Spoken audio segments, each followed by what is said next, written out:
High, আমি Amrita. Welcome back to my channel. আশা করি সবাই খুব খুব খুব খুব খুব ভালো আছো। বেশ অনেক দিন পরে আবারও একটা নতুন ভিডিও নিয়ে চলে এসেছি। ভিডিওটা প্রায় 2 মাস আগে বানিয়েছিলাম, কিন্তু কমপ্লিট করা হয়নি, তাই একটু বেশিই দেরি হয়ে গেল।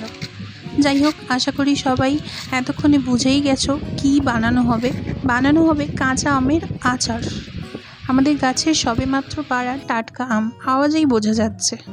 আচার দেখে জিভে জল আসে না এমন মানুষ খুব কমই আছেন। তো আজকে আচার বানাতে বানাতে তোমাদের সাথে আচারের অনেক ইতিহাস শেয়ার করার চেষ্টা করব। তো প্রথমেই যেটা করতে হবে, আমগুলোকে ভালো করে কেটে পরিষ্কার করে ধুয়ে নুন মাখিয়ে একটু রোদ্দুরে দিয়ে শুকিয়ে নিতে হবে।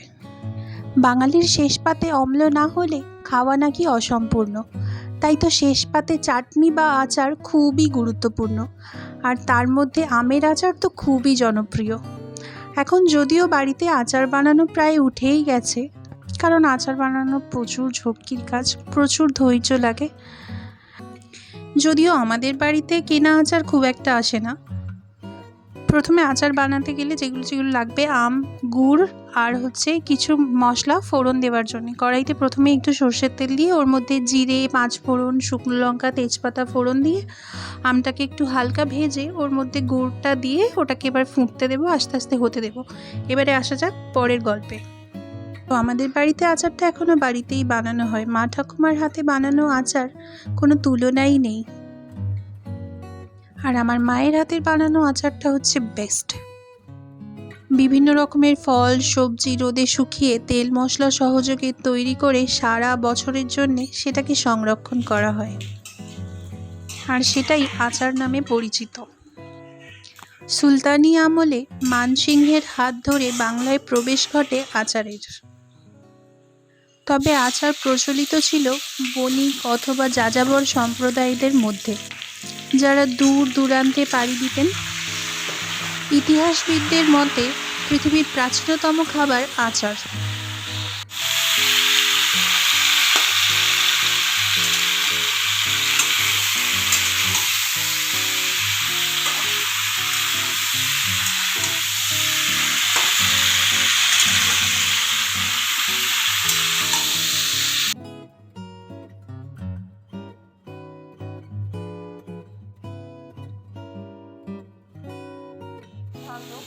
চলো, আচারটা আস্তে আস্তে ওর মতো সময় নিয়ে হতে থাক, কারণ বেশ খানিকটা সময় লাগবে এখন। ততক্ষণ একটু গল্পে আসা যাক।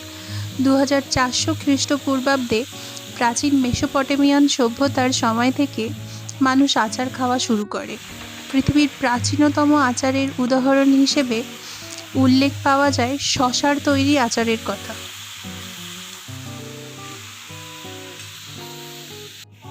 মা এখন মনোযোগ দিয়ে আচারটা বানাচ্ছে।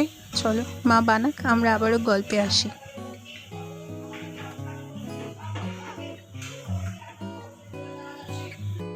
শোনা যায় রানী ক্লিওপেট্রা ও জুলিয়াস সিজার আচার খেতে খুব ভালোবাসতেন। ক্লিওপেট্রা আবার আচার খেতেন সৌন্দর্য রক্ষার জন্য। দেখেছো আচারের কত গুণ। বলা হয় আচার ছাড়া ক্রিস্টোফার কলম্বাস আমেরিকা আবিষ্কার করতে পারতেন না।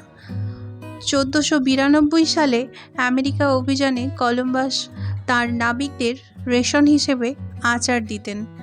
এই আচার তাদের ভিটামিন সি এর অভাব মিটিয়ে স্কারভি রোগের হাত থেকে বাঁচিয়েছিল। জায়গা অঞ্চল বা দেশের ভিত্তিতে বিভিন্ন প্রকারের আচার পাওয়া যায়। সে নানান রকমের আচার, যেগুলো হয়তো আমার অত জানাও নেই। কিন্তু আমাদের বাংলায় চাটনি বা আচার হয় টক মিষ্টি ঝাল, লেবু, আমড়া, জলপাই, আমলকি, তেঁতুল, কুল, চালতা, আনারস, আরও কত কি। এছাড়াও বিভিন্ন রকমের সবজি দিয়েও আচার বানানো হয় এখন। ব্যাস, গল্প করতে করতে আমাদের আচারও রেডি হয়ে গেছে। মা ওটাকে নাবিয়ে নিয়েছে, তো ওটাকে ওইভাবেই কয়েকদিন রোদ্দুরে দিতে হবে, এই যে পাত্রের মধ্যে ঢালা হলো তার মধ্যেই। আর আচারের উপরে ছড়ানোর জন্য একটা সুন্দর স্পেশাল ভাজা মশলা বানানো হবে। তার জন্য যেটা লাগবে 5 ফোড়ন, জিরে, ধনে, মৌরি আর শুকনো লঙ্কা। এটাকে ভালো করে শুকনো খোলায় ভেজে একটু গুঁড়িয়ে নিয়ে আর আচারের মধ্যে মিশিয়ে নিতে হবে। তারপরে যেটা করতে হবে, একটা পরিষ্কার বয়ামের মধ্যে আচারটাকে সুন্দর করে ভরে পরিষ্কার করে রেখে দেন ওটাকেও আরও বেশ কিছুদিন রোদ্দুরে দিলে ওটা একদম পুরো খাবার জন্য রেডি হয়ে যাবে। আমার গল্প প্রায় শেষের দিকে। আচারের এত গুণ আর আচার নিয়ে এত বিশদ ইতিহাসের বিষয় মনে রাখতে আমেরিকাতে 2001 সাল থেকে 14ই নভেম্বর দিনটিকে আচারের দিন বা পিকল ডে হিসেবে পালন করা হয়। অনেকে এটা আমের সাথে মানে গুড়ের সাথে চিনিও মানে মিশিয়ে একসাথেও বানায়, কিন্তু আমাদের বাড়িতে শুধু গুড় দিয়েই বানানো হয়, যেটা অপূর্ব সুন্দর খেতে হয়। কার কার জিভে জল আসছে বলো।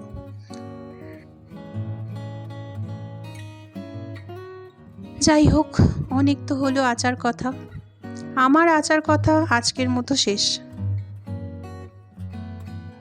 তোমরাও এরকম সুন্দর সুন্দর আচার বানাও, আর যদি আমাদের দেখানো পদ্ধতিটা ভালো লাগে তো অবশ্যই একবার বানিয়ে ট্রাই করে দেখো, আশা করি খুব ভালো লাগবে।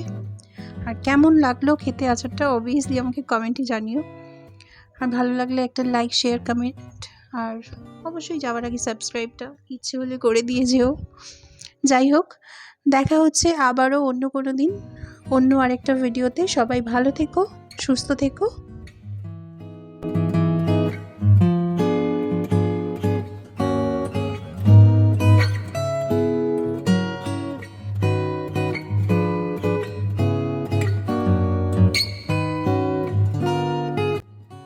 আমি একটু আচার খাই, দেখা হবে আবার অন্য দিন। টাটা।